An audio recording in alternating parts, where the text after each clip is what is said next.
Hello दोस्तों, मेरा नाम मीरा है। मैं 22 साल की हूँ और दिल्ली के एक छोटे से मोहल्ले में रहती हूँ।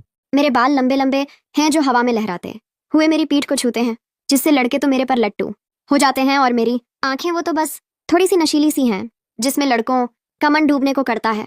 मेरा बदन, अरे वो तो ऐसा है कि जब मैं सलवार कमीज पहनकर घर में घूमती हूँ तो लगता है जैसे सब कुछ सही जगह पर फिट है, थोड़ा सा कर्वी थोड़ा सा टाइट। लेकिन मैं वैसी नहीं हूँ जो सिर्फ दिखावे में लगी रहे, बस थोड़ी सी मस्त लड़की हूँ जो घर की छोटी छोटी बातों में भी मजा ढूंढ लेती है। आज मैं तुम्हें अपनी एक कहानी सुनाने वाली हूँ जो मेरे और मेरे सौतेले पापा की है। तो बात उस वक्त की है जब मैं 18 साल की थी। मम्मी की मौत हो गई थी एक भयानक बीमारी से और घर सूना सूना सा हो गया था। मेरा ना कोई भाई था, ना कोई बहन, और तो और ना ही मेरा कोई चाचा ना ताऊ थे। पापा मतलब मेरे असली पापा, वह तो पहले ही मम्मी को छोड़ चुके थे जब मैं छोटी थी।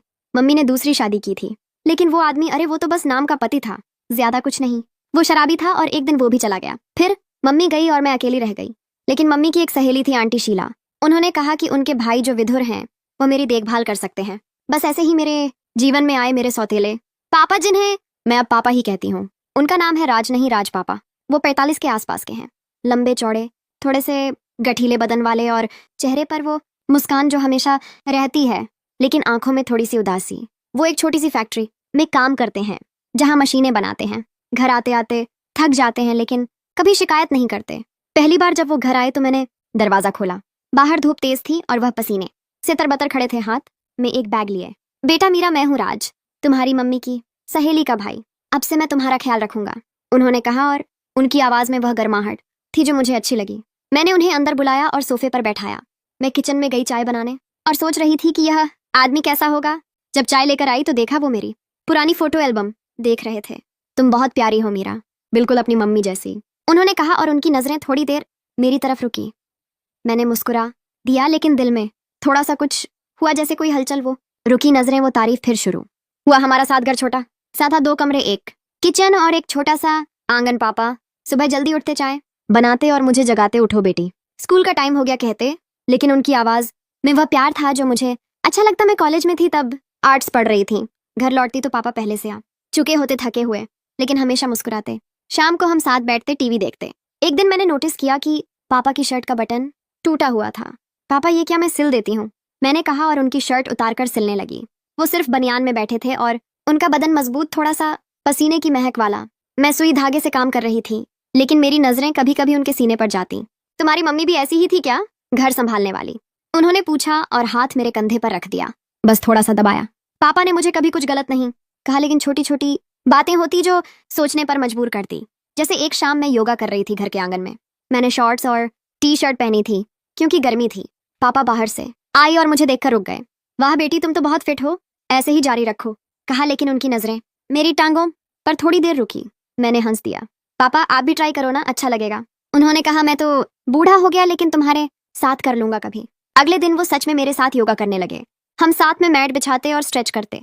एक बार मैं बैक स्ट्रेच कर रही थी और पापा ने मेरी कमर पकड़ ली सपोर्ट के लिए। आराम से, गिर मत जाना, कहा, लेकिन वो पकड़ थोड़ी टाइट थी। दिल धड़का। घर में हमारी बातें भी ऐसी होती। रात को डिनर के समय पापा कहते, मीरा आज तुमने क्या बनाया, लगता है तुम्हारी उंगलियां जादू वाली हैं। मैं हंसती, पापा आप भी ना इतनी तारीफ। एक बार मैंने नई ड्रेस खरीदी, एक साड़ी जो थोड़ी ट्रांसपेरेंट थी। घर आकर ट्राई की और पापा से पूछा, कैसी लग रही हूँ? वो देखते रहे, बेटी तुम तो किसी अप्सरा जैसी लग रही हो, बस थोड़ा सा संभल कर पहना करो बाहर। उनकी आंखों में वो चमक जैसे कुछ छुपा हो। अब एक अनोखा सीन बताती हूँ। हमारे घर के पास एक पुराना कुआं था जो अब सूख चुका था, लेकिन लोग वहां बैठकर बातें करते। एक दिन मैं और पापा वहां गए क्योंकि पापा को कोई पुरानी चीज ढूंढनी थी।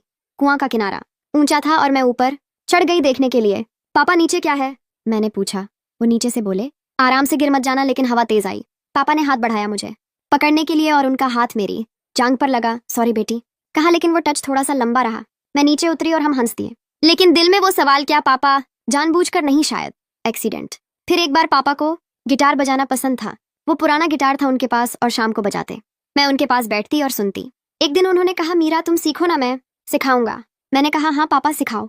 वो मेरे पीछे खड़े हो गए, हाथ मेरे हाथों पर रखकर स्ट्रिंग्स दबाने लगे। उनका सांस मेरी गर्दन पर लग रही था, गरम गरम। ऐसे दबाओ धीरे से, कहा। मैंने महसूस किया उनकी बॉडी मेरी पीठ से छू रही है, लेकिन बस सिखाने के लिए। मैंने गिटार बजाया तो पापा खुश हुए। अरे वाह बेटी, तुम तो बहुत अच्छे से बजा लेती हो। वो बहुत खुश हुए, जैसे एक असली पापा को अपनी बेटी की किसी जीत पर होती है। मेरे पिछले वाले पापा भी मुझे इतना प्यार नहीं करते थे। समय बीतता गया, मैं 19 की हुई। कॉलेज में दोस्त बने, लेकिन घर पर पापा ही सब कुछ थे। एक दिन मैं बीमार पड़ गई, बुखार था। पापा ने छुट्टी ली, मेरे पास बैठे, सिर पर हाथ फेरते, चिंता मत करो बेटी, मैं हूं ना। लेकिन जब दवाई देते उनकी उंगलियां मेरे होठों को छूती। लेकिन यही पापा का प्यार था। रात को मैं सो नहीं पा रही थी। पापा आए, मेरे बेड पर बैठे कहानी सुनाने लगे। उनकी आवाज सुकून देती, लेकिन जब हाथ मेरे कंबल के नीचे रखा, बस थोड़ा सा स्ट्रोक किया। सोचा क्या मतलब, लेकिन कुछ नहीं, बस कंफर्ट। फिर कहानी सुनते सुनते मैं सो गई। यही एक अच्छे पापा की जिम्मेदारी होती है। हमारे घर में एक पुरानी अटारी थी जहां पुरानी किताबें रखी थी। एक दिन मैं वहां गई कुछ ढूंढने, लेकिन सीढ़ी से गिरने लगी। पापा नीचे थे, उन्होंने मुझे कैच किया उनकी बाहों में। मेरा बदन उनके बदन से चिपक गया थोड़ी देर के लिए। सावधान रहो मीरा, क्या कर रही हो? तुम गिर जाती तो वो गुस्से में बोले। मैंने कहा सॉरी पापा, आगे से ध्यान रखूंगी। पापा ने कहा तुम्हारे सिवा मेरा दुनिया में कोई नहीं है। अगर तुम्हें कुछ हो गया तो मैं कहाँ जाऊंगा? उनकी आंखों में आंसू थे। मैंने उनकी आंखें साफ की और कहा पापा आगे से ऐसा नहीं होगा। फिर धीरे धीरे पापा ने मुझे बिजनेस सिखाना शुरू किया। वो कहते बेटी जीवन में मजबूत बनो। हम साथ में फैक्ट्री जाते, कभी कभी वहां मशीनें देखती और पापा एक्सप्लेन करते। एक बार एक मशीन में हाथ फंस गया मेरा। पापा ने निकाला और हाथ चूम लिया। दर्द तो नहीं। मुझे लगा जो मेरे असली पापा प्यार नहीं दे पाए वो ये पापा दे रहे हैं। मैं सोच में थी, लेकिन पापा ने मुझे हिलाया। क्या हुआ? तू क्या सोच रही है? मैंने होश पकड़ा और कहा कुछ नहीं पापा। फिर मैं 20 साल की हुई। अब मैं ज्यादा मैच्योर लगने लगी। पापा की नजरें कभी कभी रुकती, लेकिन कभी कुछ कहा नहीं। एक शाम हम घर के छत पर गए तारे देखने। पापा ने कहा मीरा तुम मेरी जिंदगी की रोशनी हो। मैंने उनका हाथ पकड़ा। पापा आप भी मेरे लिए सब कुछ हो। अब 21 की हुई, कॉलेज खत्म, जॉब ढूंढ रही थी। पापा मदद करते, शाम को हम बातें करते जीवन की। पापा कहते मीरा शादी के बारे में सोचो। मैं कहती पापा अभी नहीं, आपके साथ रहना है। मैं आपको छोड़ के नहीं जाना चाहती। पापा ने मुझे गले लगाए और बोले बेटी एक दिन तो शादी करनी ही पड़ेगी। एल उनका गले लगाना मुझे अच्छा लगा, क्योंकि मैं पापा के गले लगाने को तरसती थी। पापा को चोट लगी फैक्ट्री में। मैं वो उठे खिड़की के पास गए और बाहर की रात को देखने लगे। बेटी ये बात मैंने कभी किसी को नहीं बताई, लेकिन अब वक्त आ गया है कि तुम्हें सच पता चले। मैं तुम्हारा सौतेला पापा नहीं हूँ मीरा, मैं तुम्हारा असली पिता हूँ। उनके शब्दों ने मुझे जैसे बिजली का झटका दिया। मैं स्तब्ध रह गई, मेरी सांस रुक सी गई। क्या पापा ये मजाक है ना? आप कैसे? मैंने हकलाते हुए पूछा। मेरा दिल जोरों से धड़क रहा था। मेरी दुनिया उलट पुलट हो गई थी। जो आदमी मैंने सौतेला समझा, जो मेरी देखभाल करता था, वह मेरा खून का रिश्ता था। वो पापा जो सालों पहले मम्मी को हॉस्पिटल गई, उनके पास रुकी। रात को वो सोए थे, मैं उनका हाथ पकड़कर बैठी। उनकी उंगलियां मेरी हथेली पर घूमी, शायद नींद में। दिल धड़का, सोचा क्या है यह? लेकिन सुबह सब नॉर्मल। अगले दिन पापा ठीक हुए और पापा ने कहा मीरा मुझे तुमसे कुछ कहना है। उनकी आवाज में एक अजीब सी कंपी थी। मैंने उनका चेहरा देखा, वो उदास लग रहे थे, जैसे कोई पुराना राज छुपा हो जो अब बाहर आने वाला हो। मैंने अपना हाथ उनके हाथ में रखा और कहा बोलिए पापा क्या बात है? आप इतने परेशान क्यों लग रहे हो? पापा ने एक गहरी सांस ली, उनकी आंखें नम हो गईं। वो उठे, खिड़की के पास गए और बाहर की रात को देखने लगे। बेटी ये बात मैंने कभी किसी को नहीं बताई, लेकिन अब वक्त आ गया है कि तुम्हें सच पता चले। मैं तुम्हारा सौतेला पापा नहीं हूँ मीरा, मैं तुम्हारा असली पिता हूँ। उनके शब्दों ने मुझे जैसे बिजली का झटका दिया। मैं स्तब्ध रह गई, मेरी सांस रुक सी गई। क्या पापा ये मजाक है ना? आप कैसे? मैंने हकलाते हुए पूछा। मेरा दिल जोरों से धड़क रहा था। मेरी दुनिया उलट पुलट हो गई थी। जो आदमी मैंने सौतेला समझा, जो मेरी देखभाल करता था, वह मेरा खून का रिश्ता था। वो पापा जो सालों पहले मम्मी को छोड़कर चले गए थे। पापा मेरी तरफ मुद्दे, उनकी आंखों में आंसू थे।